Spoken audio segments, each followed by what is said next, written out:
परम पिता परमात्मा पूर्ण ब्रह्म सर्व सृष्टि रचनहार कबीर परमेश्वर जी अपनी प्यारी आत्माओं को यथार्थ ज्ञान देने के लिए वे स्वयं ही आते हैं,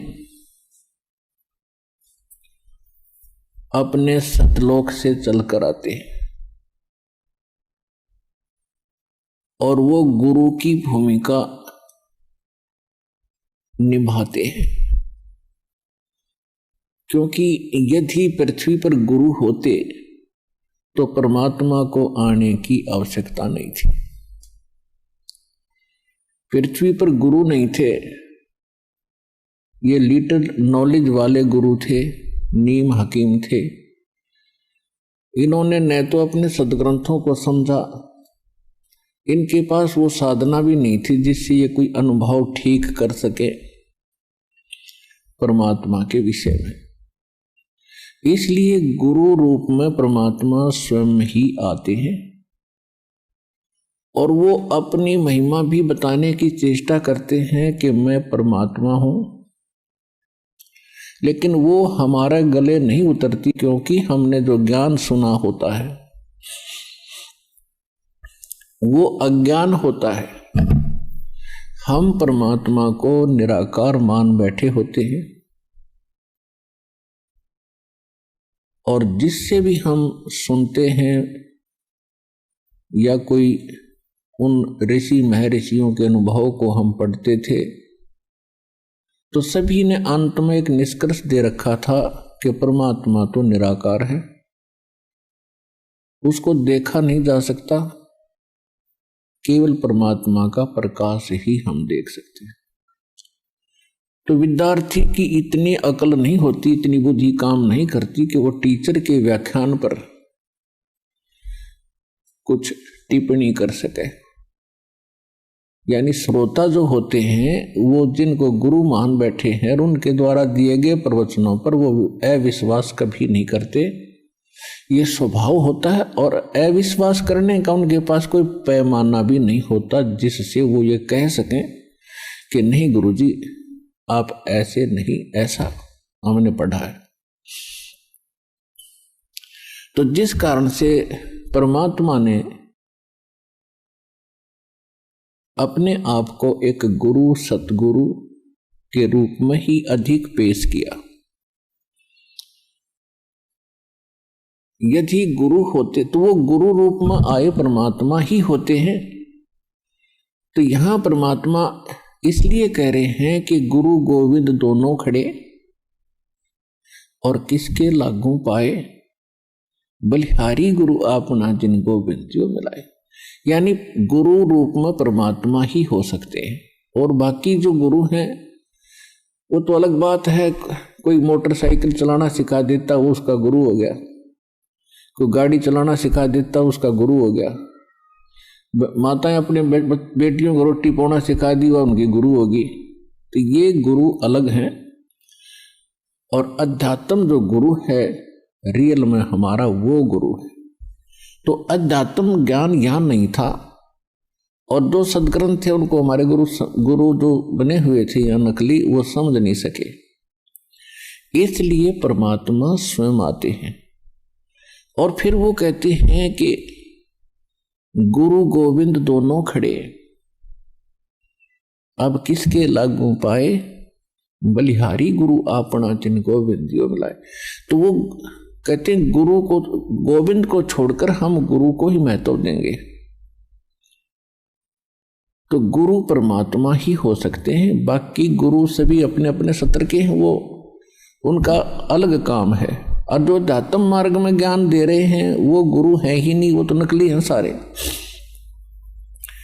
क्योंकि परमात्मा जो ज्ञान देता है, परमात्मा ने ज्ञान दिया वेदों का, परमात्मा ने ज्ञान दिया गीता का। यानी गीता में जो ज्ञान है वो परमात्मा वाला ही है जो परमेश्वर ने इस ब्रह्म के अंदर फीड किया था और वो वेद जो के तो बाहर निकले थे। उसके बाद गीता जी के अंदर जो इसने ज्ञान दिया है ब्रह्म ने, ज्योत स्वरूपी निरंजन ने, श्री कृष्ण जी में प्रवेश करके इस काल ने जो ज्ञान दिया, उसमें अधिकतर वेदों वाला ही ज्ञान है जो गॉड गिवन है, परमात्मा ने इसको दिया था। उसने कुछ अपनी अटकल इसमें साथ जोड़ी है, तो वो हमारे काम की नहीं है। बहुत सी ऐसी गीता जी के अंदर बहुत सा दो तरफा ज्ञान है, जो वेदों से मेल खाता है गीता का ज्ञान वो ओके है, श्रेष्ठ है, और 90% गीता का ज्ञान वेदों से मेल खाता है।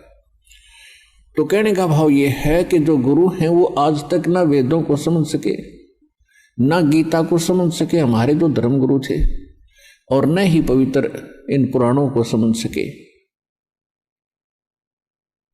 तो इस कारण से परमात्मा स्वयं आते हैं और वो ही गुरु होते हैं, और जो गुरु हैं ही नहीं, नाम बेस से गुरु का उन्होंने रखा हुआ, और हमने बेशक उनको गुरु मान रखा है, वो गुरु नहीं थे।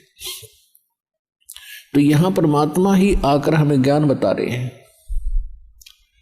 सतगुरु के उपदेश का लाया एक विचारे, जय सतगुरु मिलते नहीं तो जाते नरक द्वार।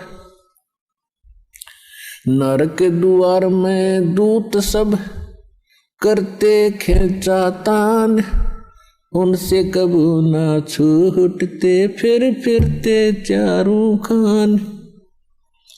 कबीर चार खानी में भरमते कबू न लगते पार, सो फेरा सब मिट गया मेरे सतगुरु के उपकार। सात समुद्र की मसी करूं, लेखनी करूं बन राय, धरती का कागज करूं, गुरु गुण लिख्यो न जाए। कबीर राम कृष्ण से कौन बड़ो, उन्हों भी गुरु कीन, तीन लोक के वे धनी, गुरु अग अधीन। परमात्मा ने अध्यात्म मार्ग के अंदर प्रथम जो कड़ी है वो गुरु बताया है, और गुरु के बिना जो साधना करते हैं, मनमुखी साधना करते हैं, वो साधना नहीं है, उनका व्यर्थ प्रयत्न है। इसलिए गुरु बिन माला फेरते, गुरु बिन देते दान, गुरु बिन दोनों निष्फल हैं, से पूछो वेद पुराण। गर्भ योगेश्वर गुरु बिना, लाग्या हर की सेव, कहें कबीर बैकुंठ से वो फेर दिया सुखदेव। राजा जनक गुरु किए, फिर कीनी हर की सेव, कहें कबीर बैकुंठ को चले गए सुखदेव। गुरु की महिमा बताते हुए परमात्मा कह रहे हैं कि सुखदेव नाम के ऋषि को गर्भ में ही, मां के गर्भ में ज्ञान हो गया था कि मनुष्य जीवन केवल परमात्मा प्राप्ति के लिए ही प्राप्त होता है, और हम बाहर आकर के अपने मूल उद्देश्य को भूलकर केवल सांसारिक जोड़ तोड़ में, इन कोठी बंगले के बनानों में ही अपना जीवन नष्ट करके और एक हारे हुए जुहारी की तरह हाथ मसलते हुए चले जाते। जब हम ये संसार छोड़कर चलते हैं तब हमें सब पता लग जाता है कि हमसे भारी भूल हुई है। हमने वो काम तो किया ही नहीं जो मनुष्य जीवन का करना था। ये तो पक्षियों जैसे ही काम किए और उसी में सारा जीवन नष्ट करके और फूले फिरते रहे। फिर ये वहां जाके रोता है जीव धर्मराज के सामने खड़ा होकर के, जहां इसका न्याय किया जाता है, इसका हिसाब होता है। तो बहुत रोता है, बहुत पछताता है, इसको पश्चाताप करता है। फिर इसको सब बातें याद आती हैं कि जब तू मानव शरीर प्राप्त करके यहां से गया था, कितना शुक्र मनाया था भगवान का, और क्या क्या प्रॉमिस किया था, भगवान भक्ति गणी करूंगा, और पेट गुजारा तो आपने ही देना है दाता। तो उस समय उसको याद आती हैं वो बातें